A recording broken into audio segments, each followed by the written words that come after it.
औज़ुबिल्लाहिमिनश्शैतानिर्रजीम बिस्मिल्लाहिर्रहमानिर्रहीम। प्रोग्राम दो टोक के साथ मैं हूं आपका मेज़बान मोहम्मद अली। नाज़रीन, 23 बरस कबल आज के दिन पाकिस्तान एटमी ताकतों के अंदर शुमार हुआ और मुस्लिम दुनिया की पहली एटमी कुव्वत बनने का शरफ पाकिस्तान को हासिल हुआ। लेकिन बड़े अफसोस के साथ एक बात कहनी पड़ती है कि जितने लोग इस तमाम तर सूरत हाल के अंदर पाकिस्तान के खैर ख्वाह रहे या जिसने पाकिस्तान को एटमी कुव्वत बनाने के लिए अपना किरदार अदा किया, किसी एक शख्सियत के साथ भी मोहसिन पाकिस्तान वाला रवैया इख्तियार नहीं किया गया।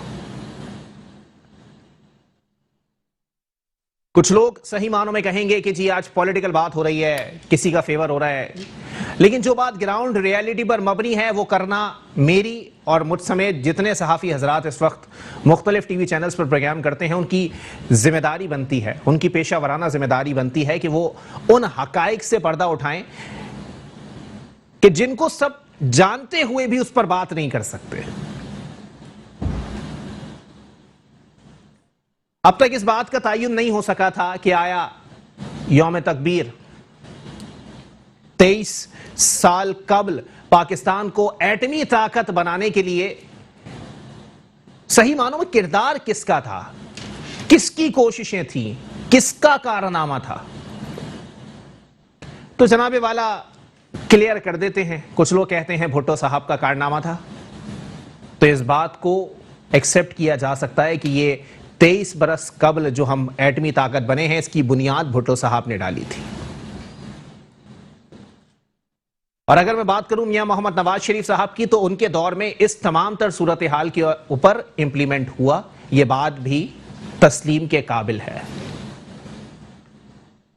लेकिन सही मानों में भुट्टो साहब को लीडर बना दिया गया, चाहे तख्ते-ए-दार पर वो झूलते रहे। मियां मोहम्मद नवाज शरीफ साहब एक बार नहीं 3 बार इख्तिदार में रहे। मेरी नजर में इन दोनों सियासतदानों के साथ इंसाफ हो गया, क्योंकि पाकिस्तान पीपल्स पार्टी की अगर मैं बात करूं तो भुट्टो के नाम पे जितना वो मंजन बेच चुके हैं, तो मेरी नजर में भुट्टो साहब ने जो किरदार अदा किया था, जो उनके एहसानात थे, उनका सिला उनको मिल चुका है। मियां मोहम्मद नवाज शरीफ साहब को 3 बार इख्तिदार मिल गया, उनको भी सिला मिल गया। लेकिन एक शख्सियत ऐसी भी है जिसको अब तक उसके किरदार, उसकी जिद्दोजहद, उसके एहसानात, उसका सिला नहीं मिल सका। मैं बात कर रहा हूं डॉक्टर अब्दुल कदीर खान साहब की। डॉक्टर अब्दुल कदीर खान साहब ने जब ये तमाम तर सूरत हाल अपने हाथ में ली, उन्होंने पाकिस्तान को उस नहज पर लाकर खड़ा कर दिया जिसके बाद हम दुनिया की आंखों में आंखें डालकर बोल सकते थे कि हम मुस्लिम रियासत की पहली एटमी ताकत है। लेकिन आज सूरत हाल क्या है, सबके सामने है। मैं एक बात जानता हूं, बहुत सारे लोग आके यहां पर इख्तिदार में रहते हैं, अपने मुहिब्बे वतन होने का दावा करते हैं, अपने मुहिब्बे वतन होने का राग इलापते हैं। मैं एक बात वाज़े तौर पर कहना चाहता हूं कि अगर कोई मुहिब्बे वतन है या अगर कोई सही मानों में पाकिस्तान का मोहसिन बनना चाहता है मुस्तकबिल करीब में, तो पहले जितने मोहसिनीन मौजूद हैं उनकी इज्जत करना सीखिए। अगर सही मानों में कायदे आजम मोहम्मद अली जिन्नाह के नवासे कस्म पुरसी के अंदर अल्लाह को प्यारे हो जाते हैं और फिर डॉक्टर अब्दुल कदीर खान साहब का हाल हमारी नजरों के सामने होता है, तो यह तमाचा है हमारी उस मुहिब्बे वतनी के नारे के ऊपर जो हम सरेआम सड़कों पर बाजे बजाने के बाद लगाते फिरते हैं।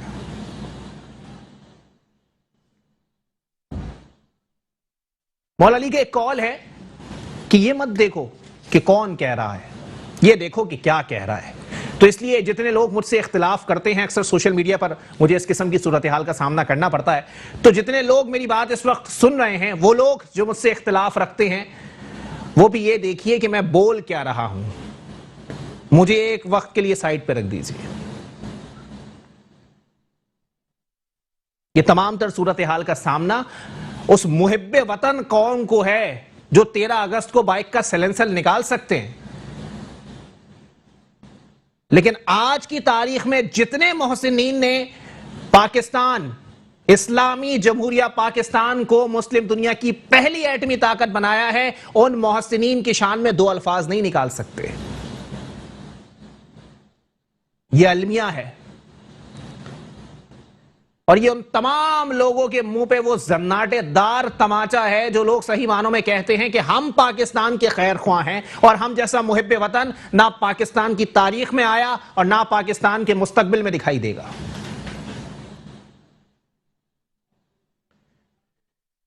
आगे बढ़ते हैं, दोबारा मुल्क की तरफ रुख कर लेते हैं। इस तरह की सूरत हाल रहती है तो अक्सर लोग कहते हैं जज्बाती बहुत हो जाते हैं।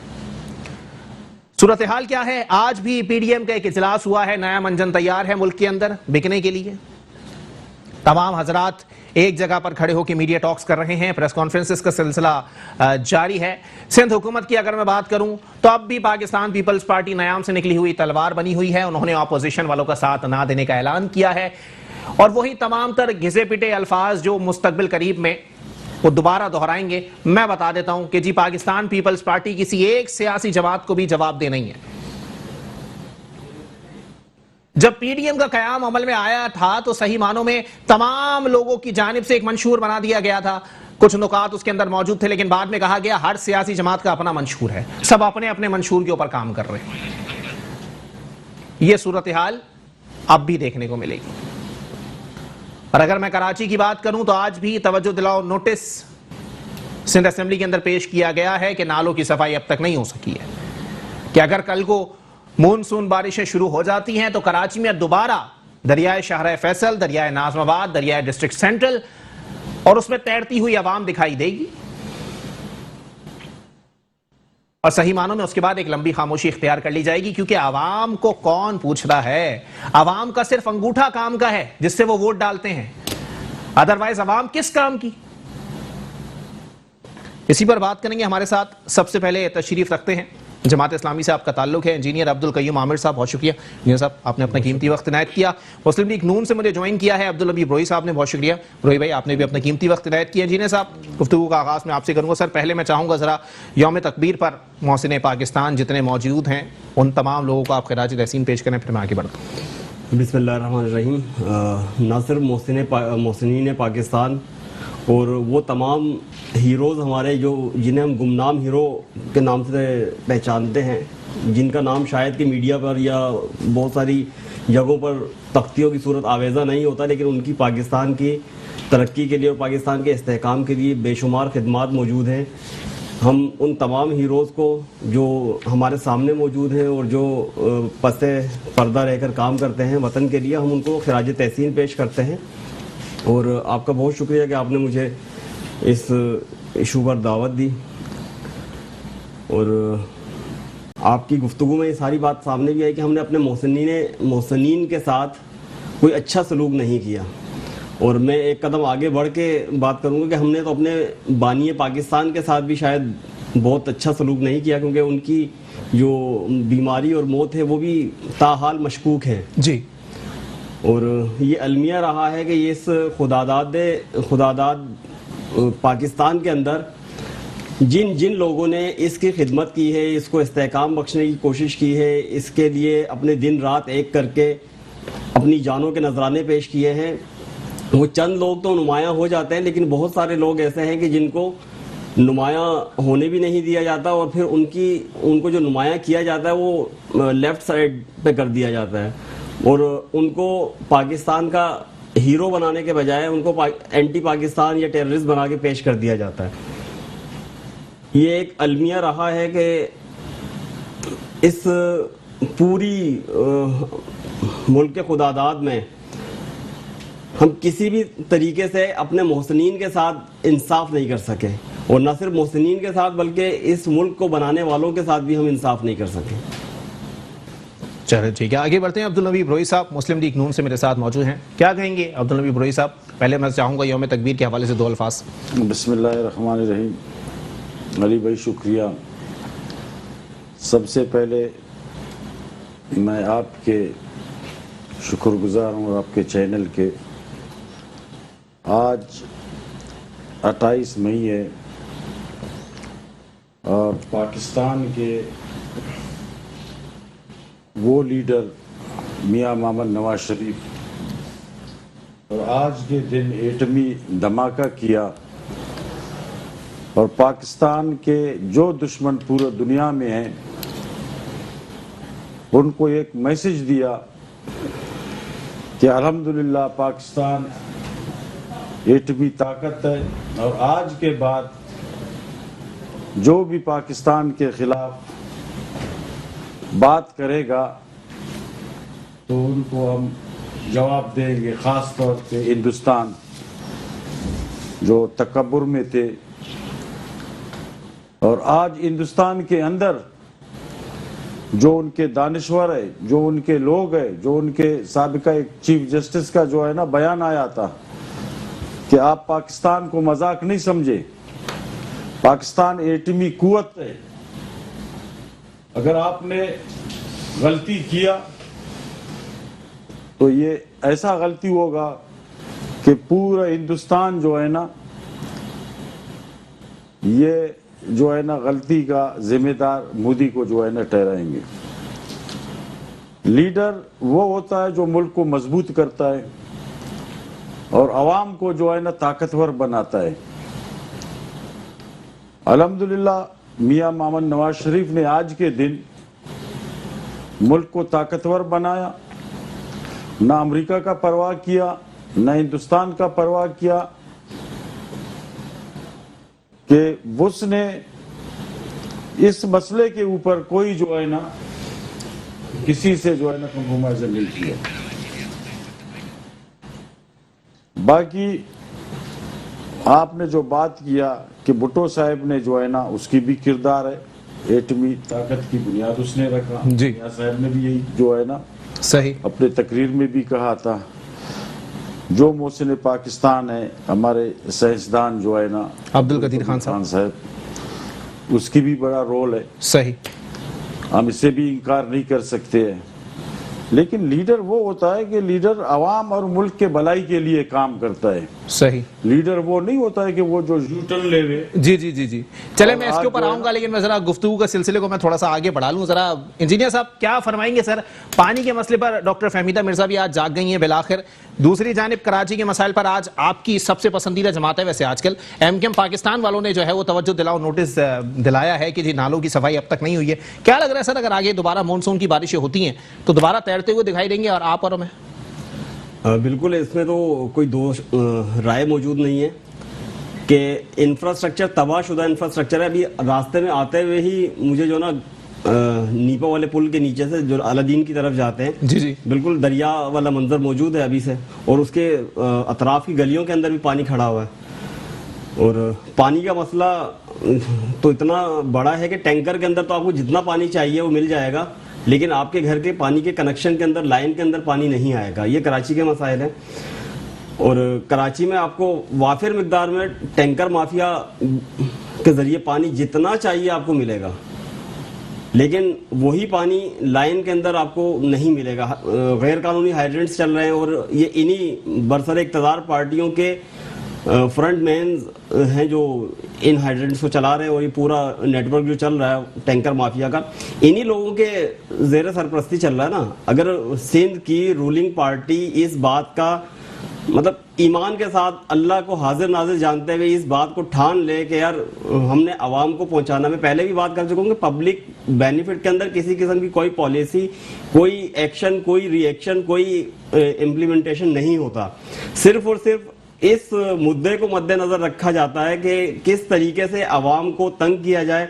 आवाम के आज के जो मसाइल हैं वो महंगाई है, बेरोजगारी है, तालीम है, और कोरोना के नाम पर जिस तरीके से ताजिर बरादरी का मुआशी कत्ल आम किया जा रहा है, लोगों को उठा के चला जाया जाता है, लॉकअप कर दिया जाता है।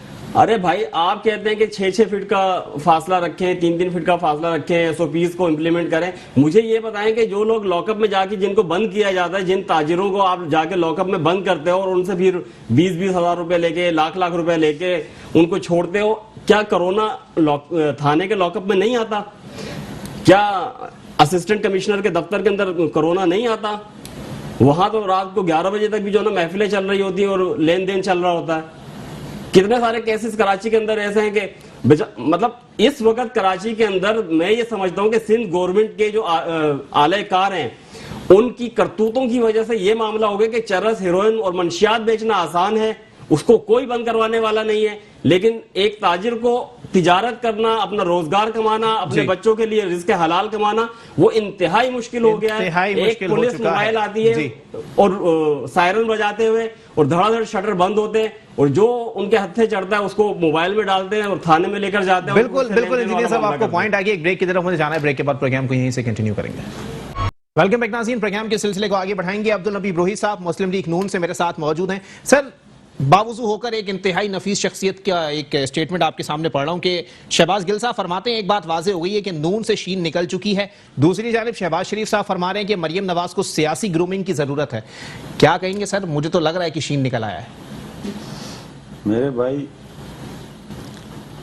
वो अपना खैर मनाए, अपना पार्टी का जो है ना ग्रुपिंग तो उसमें है, जहांगीर तरीन का ग्रुप अलग है। जब उसको जो है ना मदद लेते हैं अपने आकाओं से, उसको जो है ना सेट करने के लिए एक दूसरा ग्रुप जो है ना बन जाता है। ना नून से शीन निकलेगा, ये उनकी भूल है। वो खुद कह रहे हैं कि पंजाब हुकूमत को अगर तब्दील किया गया और पंजाब हुकूमत हमसे चला गया तो दूसरे दिन जो है ना हम असम्बली तोड़ देंगे। अच्छा, तो आप इससे अंदाजा जो है ना लगाए कि नून से शीन निकलेगा या उनका जो है ना हुकूमत जा रहा है, उनको अपना खौफ है। तो इंशाअल्लाह इनकी हुकूमत भी चला जाएगा। नवाज शरीफ जो है ना, शहबाज शरीफ इस वक्त सदर है और नवाज शरीफ ने उसको सदर बनाया है। अच्छा, और अल्लाह की फजलो करम से पार्टी के अंदर जो मुशावरत होता है, जो फैसला मियाँ साहब करता है और वही फैसले को जो है ना आगे नवाज शरीफ साहब जो है ना पार्टी के अंदर। लेकिन एक बात मुझे बताइएगा ब्रोही भाई कि हुकूमत को किससे खतरा है सर? आप लोगों से? हुकूमत को, क्योंकि अगर आप ये कह रहे हैं कि पीडीएम से हुकूमत को खतरा है तो इससे बेहतर लतीफा मैंने नहीं सुना सर। नहीं, पीडीएम देखो, हुकूमत को बिल्कुल खतरा, हुकूमत खुद गिर रहा है। अच्छा, हुकूमत के अंदर खुद जो है ना एक दूसरे के साथ जो है ना, देखो लोग देख, अभी जैसे मेरे भाई ने कहा कि कराची के हालात के बारे में, सिंध की 15 साल हुकूमत है जी जी, और मियाँ साहब ने जो है ना पंजाब के अंदर जो हुकूमत किया है, तो अल्लाह की फजल करम से उनके एमएनए एमपीए वो जो है ना उन पे तनकीद कर रहे हैं। अच्छा, कि भले इख्तिलाफात अपने जगह पे कि शहबाज शरीफ ने काम किया है, नवाज शरीफ ने पंजाब के अंदर काम किया है, लाहौर को लाहौर बनाया है। देखो ये पंजाब और पंजाब के अंदर लाहौर और सिंध के अंदर कराची, ये मिनी पाकिस्तान है कराची। तो इसे क्यों नहीं बनाया मियाँ साहब ने जब विफाक में? नहीं, तो मियाँ साहब देखो, हमारी हुकूमत यहाँ पे नहीं थी, मियाँ साहब ने बनाया। फेडरल में तो थे ना गवर्नर, मियाँ साहब ने बनाया। अच्छा, आज जो है ना मियाँ साहब की हुकूमत होते तो ये कराची के नक्शा बदल जाता। अच्छा, इतनी बड़ी जो है ना ग्रीन बस की जो है ना रूट मियाँ साहब ने बनाया। जी जी, अगर ये मियाँ आज तक ऑपरेशनल ही नहीं हो सकी। जी, आज तक ऑपरेशनल नहीं हो सकी। नहीं हो सके तो हमारा हुकूमत खत्म हो गई। डिस्ट्रिक्ट वेस्ट में 9 चेयरमैन जो थे वो नून लीग के थे और उन तमाम यूसीज का जाके आप हाल देख ले जी, वहाँ के लोग एहतजाज करते रहेंगे। सर, आप हुकूमत की बात कर रहे हैं, वो तो यूसीज का जिक्र कर रहे हैं, वो यूसी नहीं बना पाए। तो मेरे भाई गवर्नर जो ना जुबैर साहब, गवर्नर इस्लामी पार्लियामेंट्री तो सियासत नहीं करता है, वो तो यूसीज पे जो है ना, अच्छा, या तो काउंसलर पे जो है ना बात करता है। सियासत करती नहीं। अपना बताए कि इन लोगों ने क्या किया। मुशर्रफ के जमाने में इनको बजट था, इनका मारता, इन लोगों ने क्या किया? अच्छा, इन लोगों ने क्या चेंजिंग लाया? उससे तो बेहतर आपको नहीं लगता नेमतुल्लाह खान साहब के दौर में नहीं बाबा, नेमतुल्लाह खान से तो अच्छा काम जो है ना उसने मुस्तफा कमाल ने किया। अच्छा, बहुत अच्छा, उसने जो है नेमतुल्लाह खान साहब से बेटर काम किया, बेहतर काम किया मुस्तफा कमाल ने जी। उसके जो है ना, बताइए क्या काम किया इन लोगों ने। मंगो पीर में इसको जो है ना 2-3 दफा इसको दावत दे के आया, ऐलान करके कोई काम इसने नहीं किया। जमात इस्लामी तनकीद करे और काउंसलर जमात इस्लामी ने उस वक्त नेमतुल्लाह खान साहब के दौर में नेमतुल्लाह खान साहब के दौर में एमक्यूएम की मुकम्मल मुखालफत के साथ दामन को मंगो पीर में जो दामन को बनाया जा रहा था, उस दामन को पे मशीनरी पहुंच चुकी थी, लेबर पहुंच चुकी थी, लेकिन उस वक्त की मुतहिदा जिसके इशारों में पूरा शहर चलता और बंद होता था, उन लोगों ने लेबर को मार मार के वहां से भगाया है। दामन को जिसका टेंडर भी हो चुका था, जिसका कौन सा दामन को आप उठा के देखें, आपको इल्म नहीं है, एनआईटीज उठा के देखें, आप तो सूरज को देखने के बाद आप कह रहे हैं कि ये तो सूरज ही नहीं है। कभी नेमतुल्लाह खान साहब ने पूरे कराची को डेवलप किया, आप कह रहे हैं नेमतुल्लाह खान साहब ने कभी देखा है? चले मैं उबैद शाह साहब को जरा शामिल गुफ्तगू कर लूं। ऐसे बातें नहीं करो भाई, आपको मेरी आवाज आ रही है? पता ही नहीं है। इस्लामाबाद की तर्ज का दामन को मंगो पीर में बनना था। मैं आता हूं जीरे साहब, मैं जरा बात कर लूं। उबैद शाह साहब भी मेरे साथ मौजूद हैं। उबैद भाई, आपको मेरी आवाज आ रही है? जी जी मोहम्मद अली भाई, बिल्कुल आ रही है आवाज आपकी। उबैद शाह साहब, आपको मेरी आवाज आ रही है? जी हाँ, बिल्कुल आ रही है मोहम्मद अली भाई आपकी आवाज।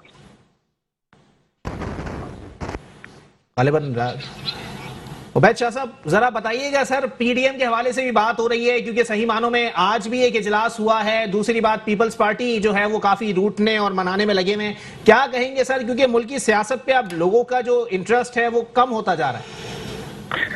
हाँ मोहम्मद अली भाई, शुक्रिया गुफ्तगू का मौका देने का। सबसे दिलचस्पी तो खैर लोगों की कम नहीं हो रही है। कोई बात, कोई आपने कैसे ही अंदाजा कायम किया, इस पर मैं कुछ हतमी तबसरा नहीं कर सकता। और पीपल्स पार्टी के पीडीएम में वापस जाने वाली बात भी कोई ऐसी चहमगोइयां हैं, गॉसिप हैं, अंदाजे हैं, मुझे इसमें कोई बुनियाद या वजन नजर नहीं आता। अलबत्ता फिलहाल ये है कि शहबाज शरीफ साहब के एक ताज़ा इंटरव्यू के बाद से एक नई बहस चल पड़ी है कि जी मुस्लिम लीग नून में कोई तकसीम है या इसमें दो ग्रुप्स हैं या ये बंटवारा होने जा रहा है वगैरह वगैरह। बिल्कुल जो लोग शरीफ खानदान को करीब से नहीं जानते, ये वही लोग हैं जो इस तरह की बातें कर रहे हैं, वरना ये तो कोई मुमकिन बात ही नहीं है कि शहबाज शरीफ और नवाज शरीफ जो है वो एक दूसरे के खिलाफ हो जाएं या एक दूसरे के खिलाफ कोई गिरोह बना ले। हाँ, ये जरूर है कि नई नस्ल अब आ रही है। मरियम साहिबा थोड़ी रिजिड हैं, कुछ सख्त गिर मौक़िफ़ अपनाती हैं और वो कुछ अपनी एक लाइन लेती हैं पॉलिटिकल, और वो जाहिर है खुद को इंडिपेंडेंट फील करती हैं। उनके वालिद की पार्टी है तो वो ये महसूस करती हैं कि सारे फैसले उनको खुद ही कर लेने चाहिए, जबकि शहबाज शरीफ साहब को वो अक्सर इग्नोर कर देती हैं, जिसकी वजह से शहबाज शरीफ साहब थोड़ा, या बिलखुसूस हमजा शहबाज जो है वो थोड़ा महसूस करते होंगे। लेकिन इनके दरमियान ऐसा इख्तलाफ कोई नहीं है कि जो इनकी पार्टी में तकसीम आ जाए और दरार पड़ जाए और दो ग्रुप बन जाए।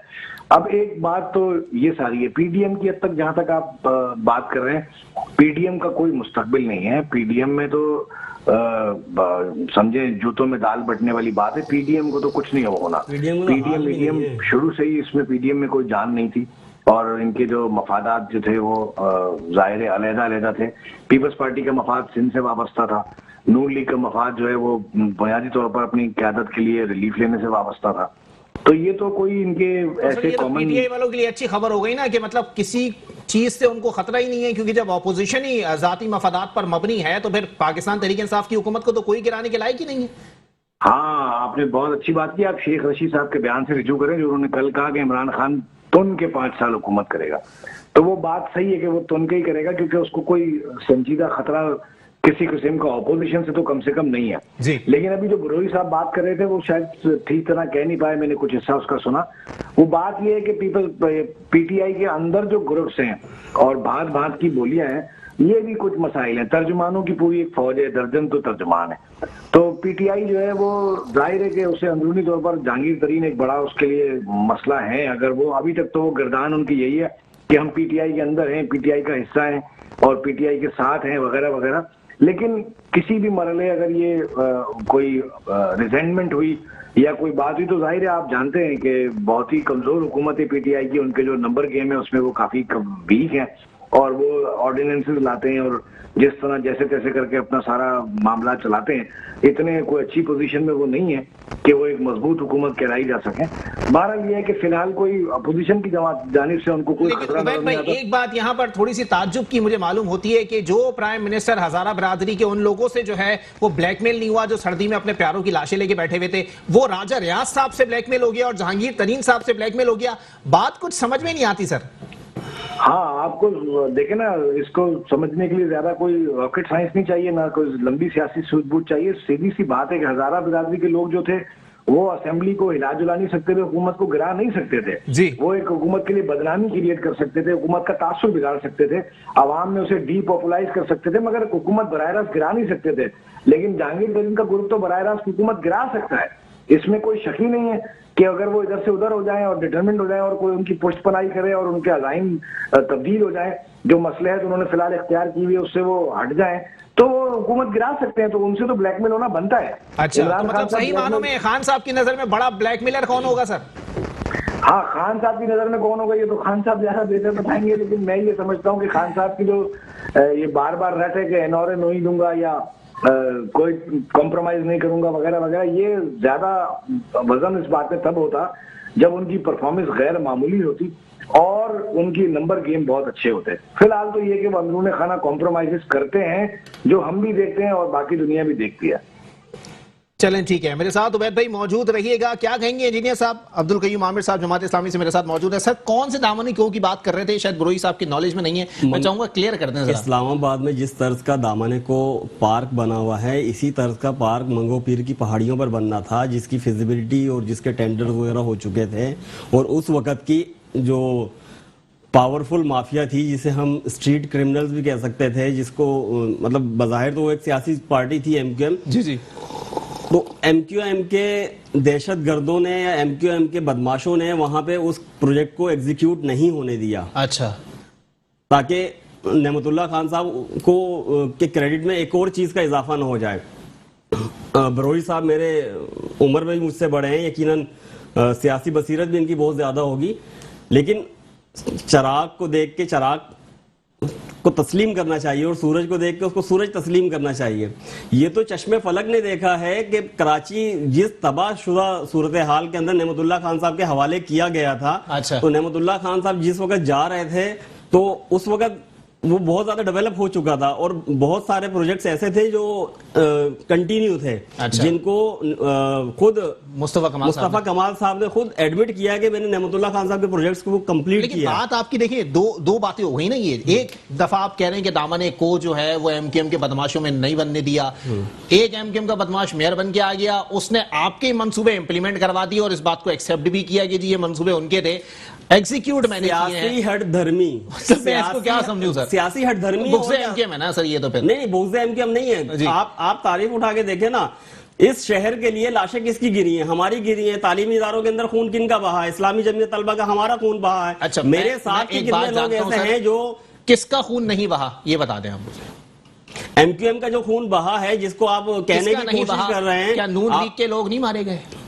पीपल्स पार्टी के लोग नहीं मारे गए? आप कंपैरेटिवली एएनपी के लोग नहीं मारे गए? आप कंपैरेटिवली देखें कि सबसे ज्यादा किसका खून बहा है। अच्छा। लेकिन दूसरी चीज ये है कि बाकी लोगों के अंदर तो बोलने का जज्बा ही मौजूद नहीं था, किसी के अंदर इतनी ताकत ही नहीं थी कि वो उस वक्त के फिरौन को ललकारे। अच्छा। और उनको उसके सामने कोई कलमा सदाकत को, कलमा हक को बुलंद करे। ये सिर्फ वाहिद जमात इस्लामी उस वक्त मौजूद थी कि जो उस वक्त फिरौन के सामने खड़े होकर उसके अजायम को मुकम्मल होने की राह में सबसे बड़ी जो रुकावट थी वो सिर्फ और सिर्फ जमात इस्लामी और इस्लामी जमीयत तलबा थी। चलें, ठीक है, एक ब्रेक की तरफ मुझे जाना है। ब्रेक के बाद प्रोग्राम को यहीं से कंटिन्यू करेंगे। अब्दुल हबीब ब्रोई साहब से पूछा जाएगा आया पीडीएम के मामलात क्या हैं, क्योंकि उबैद शाह साहब ने क्लियर कर दिया मुस्तकबिल कुछ नहीं है। एक ब्रेक के बाद वापस आते हैं।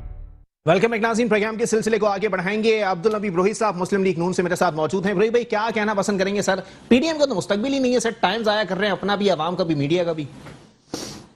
शुक्रिया। पहले मैं अपना भाई का जवाब दूंगा। जी जी। कोई दामन पे, कोई दामन मुशर्रफ के दौर में, नेमतुल्लाह खान साहब के दौर में न्यू नाज़िमाबाद बन गया। अच्छा। न्यू नाज़िमाबाद बन गया। कोई दामन बिल्डोजर हो गया, प्लाटिंग हो गया, उन पे जो है ना लोगों ने करोड़ों रुपया कमाया। मैं अपना भाई के नॉलेज के लिए जो है ना ये कहता हूँ, जिस दिन आया तो मैं इसको दिखाऊंगा। कोई दामन जो है ना। अच्छा, नेमतुल्लाह खान साहब के दौर में चाइना कटिंग हुई है? नहीं, वो तो न्यू नाज़िमाबाद वाले जो है ना 4-5 जो बिल्डर है ना। जी जी। हाँ, उसमें तो ये भी कह रहा था कि मुशर्रफ साहब की बीवी की भी पार्टनरशिप भी है इसके अंदर। अच्छा अच्छा अच्छा अच्छा। हाँ जी। आरिफ हबीब की भी जो है ना इसमें 4-5 जो है ना पार्टनर, वो सारा कोई दामन को उन लोगों ने नया नाज़िमाबाद बना के, बनना था ना। नहीं तो मैं आपको यही कह रहा हूं, आपके दौर में नेमतुल्लाह खान साहब ने तो दामन दौर में जो है ना, वो आपने कोई आज तक आवाज ही नहीं उठाया। अभी आप कह रहे हैं कि हम कोई दामन बना रहे थे। नंबर 1। नंबर 2, मेरे भाई ने बड़ा अच्छा सवाल किया जी पीडीएम के हवाले से। देखो, पीडीएम के हवाले से आवाम को पता चला कौन मुखलिस है आवाम के साथ, कौन मुखलिस नहीं है। अल्लाह की फजल करम से हमारी पार्टी ने आज तक जो है ना अपना मौकिफ से नहीं हटा। अच्छा, हमारे जितने कायदीन थे जेल में डाल दिया, बल्कि अपोजिशन लीडर था शहबाज शरीफ जेल में थे, जी जी 2 दफा जेल गया, उसका बेटा 2 साल जेल चला गया, मरियम नमाज को जेल में डाल जो है ये देखना इसमें खुलूस ना तलाश करें सर। लेकिन बात यह है कि जेल में गए हैं वो कश्मीर फतह करने के चार्जेस में जेल में थोड़ी गए, करप्शन के चार्जेस में जेल में गए। करप्शन साबित कोई करे ना जी। अगर जुमायत इस्लामी पे जो है ना ऐसा वक्त आ जाए तो उसका पार्टी रहेगा ही नहीं। अच्छा, नहीं मैं जरा खुलूस की डेफिनेशन बता दें सर। तो लंदन से बैठ के पार्टी चलाना खुलूस? लंदन पार्टी सदर शहबाज शरीफ है। अच्छा, ताहयात कायद तो मियां साहब को मानते हैं ना। पार्टी लंदन में भी हमारा कायद है। अच्छा, जो भी वो हुक्म देगा अच्छा हम लब्बैक कहेंगे। जी जी, जो भी उनको भी अदालत ने हुक्म दिया हुआ है वैसे कि दवा लेके वापस आ जाओ, वो नहीं आ रहे हैं। बिल्कुल, उसकी जो है ना ट्रीटमेंट चल रहा है, जिस दिन जो है ना वो ट्रीटमेंट मुकम्मल होगा, अच्छा, वो देर ही नहीं करेगा। जी जी, ट्रीटमेंट कहाँ चल रहा है? अपने बेटी के साथ जो है ना चाय के होटल पे तो नहीं होता ना? अपने बेटी के साथ चाय के होटल पे सर ट्रीटमेंट नहीं होती सर। देखो, चाय के होटल में जो है ना, जी जी, यही तो बातें जो है ना, यही तो बातें है ना। उसूली बात है। चाय के होटल पे जाके मैं बोलूं कि मुझे बुखार हो रहा है तो बोलेगा भाई पागल है, दौड़ गया। अभी लोग यहाँ पे जो है ना, अभी मेरे भाई ने तनकीद किया जी जी कि ये वो बात जो चल रहा है, इंसान को एहतियात करना चाहिए। अच्छा, हाँ ठीक है, इसकी एक बात जब ताजे वो वबा लंदन में भी है सर। नहीं, लंदन में भी है। वबा ने पकड़ना होगा मियां साहब को, लंदन में भी पकड़ लीजिए खुदा ना खास्ता। उसी की वजह से तो उधर इलाज ही नहीं हो रहा है। अच्छा, वो पाकिस्तान नहीं है, वो उसी की वजह से जो है ना वहाँ पे इलाज ही नहीं हो रहा है। मेरे दोस्त फरमा रहे हैं कि लाहौर को डेवलप कर दिया, लाहौर को पेरिस बना दिया, लाहौर को लंदन बना दिया, लाहौर में कोई एक ऐसा हॉस्पिटल बना लेते कि जिसके अंदर मियां साहब का इलाज हो सकता। जी ब्रोई साहब, मेरे भाई देखो, वो मियां साहब की अपने भी वहाँ पे अस्पताल है, उसकी एक डॉक्टरों का एक टीम है, उसकी इलाज चल रहा है एक जगह पे। 15-20 साल से उसका इलाज चल रहा है, फिर भी मियां साहब तो नहीं गया। एक अल्ताफ हुसैन मियां साहब को इन लोगों ने भेज दिया, अल्लाह के लिए आप जाओ अपना इलाज वहाँ पे करो। अच्छा, हाँ, मियां साहब नहीं जा रहा था ना, मियां साहब नहीं जा रहा था। अस्पताल में इन लोगों ने बोला कि भाई आप जाओ वहाँ पे अपना इलाज करो। इनकी जो है ना वजीर सेहत ने जो है ना कहा कि वाकई इसकी जो है ना तबीयत खराब है। जी जी, देखो, आप तनकीद करो, आपकी जो है ना तनकीद करना, आप भले जितना तनकीद करो, हम सियासी लोग हैं, आपकी तनकीद को बर्दाश्त करेंगे, लेकिन आप एक बतौर पॉलिटिशियन मुझे बता देना, इस तरीके का आप जमात इस्लामी से आपका ताल्लुक है। जी जी, इस्लाम के जो है ना नाम पे आप सियासत करते हो, मुझे आप गीबत भी करते हो। बतौर सियासतदान मुझे बता दें सर, मैं तो आपके सामने बात कर रहा हूं। एक मिनट, बतौर सियासतदान आप मुझे बता दें, वाकई किसी टी कैफे के ऊपर इलाज हो सकता है अगर मियां साहब रोज कहीं ना कहीं पाए जा रहे हैं तो? जी, किसी टी कैफे के ऊपर इलाज हो सकता है मियां साहब का कि रोज कहीं ना कहीं पाए जा रहे हैं? देखो, वो जो डॉक्टर जब इसको बुलाते हैं, उनकी चेकअप होता है, फिर उसको वो टेम देते हैं। अच्छा, उस टेम के जो है ना, देखो मियां साहब वहाँ शौक से नहीं बैठा है। अच्छा अच्छा अच्छा, आ जाएगा मियां साहब, जी जी, मजबूरी में आ बैठे हैं जाएगा ना, मियां मजबूरी है साहब, सर, जी। आ जाएगा मियां साहब। अच्छा, शहबाज शरीफ को इन लोगों ने नहीं छोड़ा। जी जी वो तो जा रहा था अपना रूट का चेकअप के लिए। जी जी, शहरी में निकलने की कोशिश की थी उन्होंने, नहीं आप निकल जो पाए। रंग दो, अच्छा, आप जो भी कहो, जी जी, लेकिन वो वहाँ यहाँ पे है। अच्छा, अब थोड़ी देर में जो है ना मेरे भाई ने कहा कि शहबाज शरीफ के बारे में जी, कि इनमें इख्तिलाफ है, शहबाज शरीफ और मरियम नमाज की जो है ना बड़ी इख्तिलाफात चल रही है। तो आज उसने जो है ना बिल्कुल क्लियर कह दिया कि हमारा कोई इख्तिलाफ नहीं है, मियां साहब हमारी लीडर है, सदर मैं हूं। अच्छा, देखो, पार्टी के अंदर कोई, कलसूम नवाज ने मुशर्रफ के तौर में यही कहा था कि जो पत्थर पहाड़ से निकलेगा टकराना उनका मुकद्दर होगा। काफ लीग का हालत आज भी देख रहे हो, चौधरी बिरादरान की, शेख रशीद की, ये सब की हालत आज भी देख रहे हो। अच्छा, जब ये मुशर्रफ के टाइम में फिर इनकी जो है ना आज मेजॉरिटी भी नहीं है, 5-6 जो है ना सीटों पे जो है ना वो नवाज शरीफ को छोड़ दिया, तो वो नसीहत आज भी पार्टी के अंदर मौजूद है, कोई पार्टी नहीं छोड़ेगा। अच्छा, कोई पार्टी कोई नहीं पार्टी छोड़ेगा। नहीं छोड़ेगा। चले चले, ठीक है। और उबैद इस वक्त शाह साहब। कारकुनों की आवाज है मरियम नवाज। जी, जी। इस वक्त कारकुन की जो है ना डिमांड है, कारकुन की ख्वाहिश है, और उस पे जो है ना मरियम नवाज जो है ना बात कर रही है। जी, जी। और कारकुन जो है ना खुशकिस्मत कारकुन हम लोग है मुस्लिम लीग। चले, ठीक है। मैं बिल्कुल इंजीनियर साहब, मैं आपकी तरफ आऊंगा। उबैद शाह साहब काफी देर से जो है वो उनकी तरफ मैं नहीं आया हूं। की बेटी जो है ना हमारा मैं बिल्कुल आऊंगा इंजीनियर साहब, मैं आपकी तरफ बिल्कुल आऊंगा। एक मिनट, उबैद शाह साहब जरा इस पे कोई कमेंट करना पसंद करेंगे? सर वो तो कह रहे हैं आएंगे, लेकिन सही मानों में अब तक वो बाहर ही हैं, मैं इसको खुलूस नहीं कह सकता। देखिए मोहम्मद अली भाई, मियां साहब जो है वो उनकी कोई एक एक्सरे, कोई उनकी एक छोटी सी कोई स्कैनिंग, कोई किसी किस्म की कोई एक चीज होती तो सुप्रीम कोर्ट ने बार बार मांगी कि भाई आप कोई एक एक्सरे ही ले आओ, लेकिन वो नहीं ला सके। मियां साहब का कोई इलाज नहीं हो रहा। मियां साहब बिल्कुल ठीक ठाक है, फिट फाट है, और वो जाहिर है एक सिचुएशन क्रिएट करके यहाँ से गए। वो जेल में रहते रहते थक गए थे। वो आए थे इलेक्शन से पहले जेल में कि अगर मैं पाकिस्तान में पहुंच गया तो मुझे इलेक्शन में बहुत जबरदस्त फायदा होगा और लोग कहेंगे बड़ा मर्द बहरान है और आ गए सामना करने हालात का। लेकिन जब वो आके यहाँ फंस गए, गवर्नमेंट उनकी बन नहीं सकी, और नंबर उनके यकीन अच्छे थे, वोट बैंक उनका पंजाब में है, लेकिन गवर्नमेंट फिर भी वो नहीं बना सके। और उसके बाद वो बेजार हो गए कि अब मैं कब तक जेल में पड़ा रहा हूँ। तो जाहिर है उन्होंने फिर ये सारा कुकअप किया गया। उबैद साहब, मेरा आपसे एक मिनट, मेरा आपसे जवाब मुकम्मल करने दें, एक बात मैं पूछता हूँ पूरी प्रोग्राम में। आप ये बताओ, आप कहते हैं कि उनको इलेक्शन में फायदा नहीं हुआ, आप ईमानदारी से कहे, क्योंकि आप न्यूट्रल बंदे हो, तज्जियाकार हो, इलेक्शन हुआ या ये सिलेक्शन हुआ, बस इस बात का जो है ना आप जी उबैद भाई सर अपना जवाब मुकम्मल कीजिएगा। हाँ, ये बहस दूसरी फिल्म चली जाएगी। बरोई साहब ने सवाल अच्छा पूछा, मगर फिर कभी सही। मैं अभी तो ये कहना चाहूंगा कि बरोई साहब अभी कह रहे थे नवाज शरीफ जाना नहीं चाह रहा था, उसको जबरदस्ती भेजा गया। उसका थोड़ा मुझे ऐसा महसूस हुआ कि जिनके जैसे उनकी हिस्से लताफत फड़क रही हो। मुझे ऐसा मंजरनामा आंखों के सामने घूमा जैसे मियां साहब के हाथ पैर रस्सियों से बांध के उन्हें डंडा डोली करके जहाज में फेंका गया हो, और पायलट को पीछे से 2 हाथ लगाए गए, उनको चल भाई फौरन लेकर निकल जाए। तो बात जाहिर है ये कैसी बचकाना बात है कि वो नहीं जा रहे थे और जबरदस्ती उनको भेजा गया। ये उनका प्रोपेगेंडा हो सकता है, लेकिन ये रियलिटी नहीं है। रियलिटी यही है कि वो फ्रस्ट्रेट हो गए थे रहते रहते, और वो यहाँ से गए और वहां वो कोई इलाज नहीं करा रहे, ना ही उन्हें वहां कयाम की जरूरत है।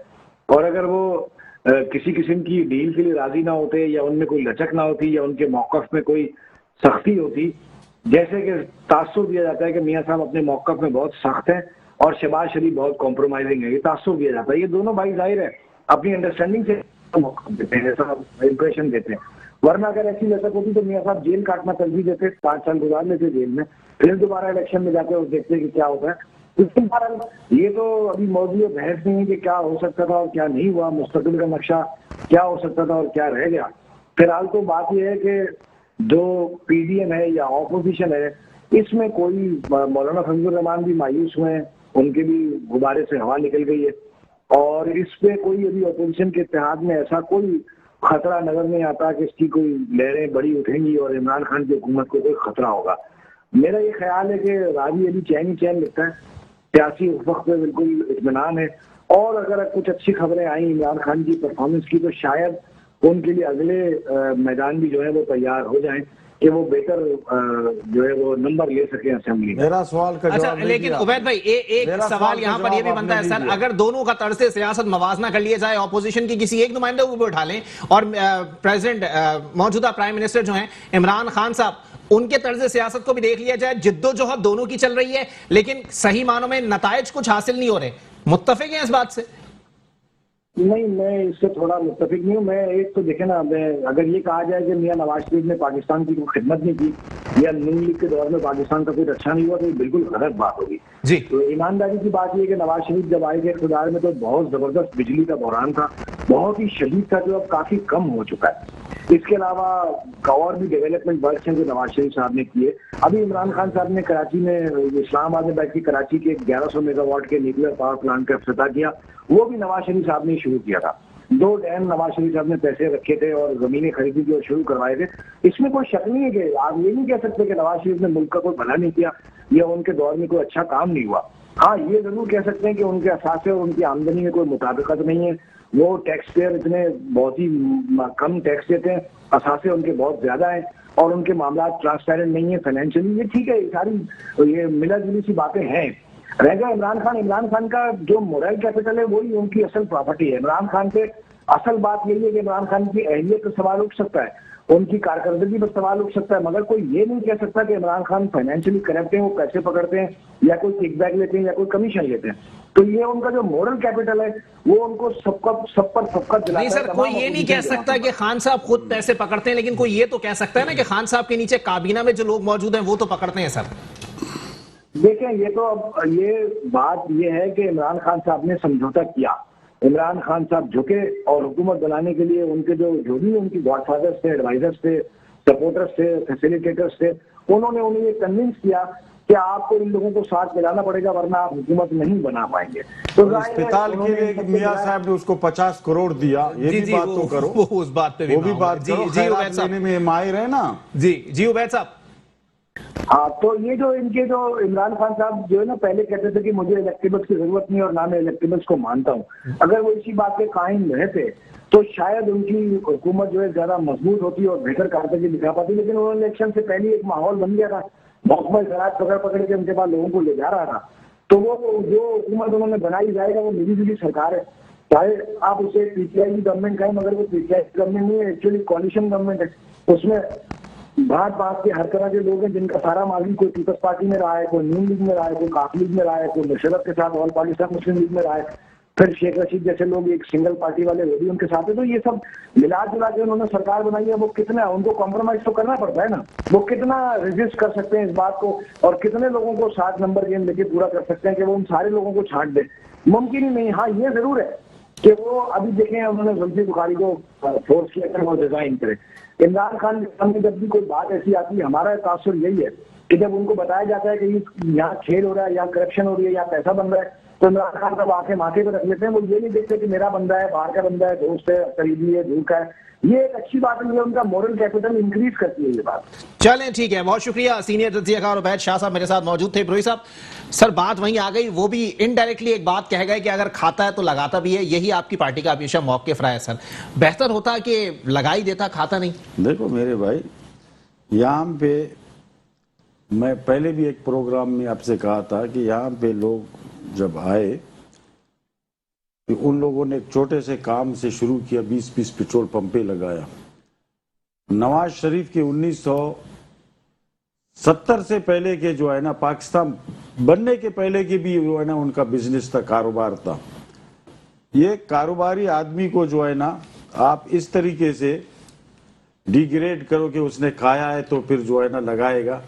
भाई जिन लोगों ने अच्छा, एक सवाल, वजीर खजाना लगने के बाद मेरा सवाल का तो सिलेक्शन और इलेक्शन का जवाब नहीं दिया। वो तो देखें, वो आपका पार्टी मौक़िफ़ है और इलेक्शन कमीशन का मामला है, उसमें साहब तो कुछ नहीं बोल सकते। लेकिन एक बात मुझे बता देना सर, वजीर खजाना जब लगाया गया उनको ज़िया-उल-हक साहब के दौर में, पंजाब का वजीर खजाना लगाया गया, उसके बाद उन्होंने कितनी मिल्स लगाई हैं, इसका रिकॉर्ड है आपके पास?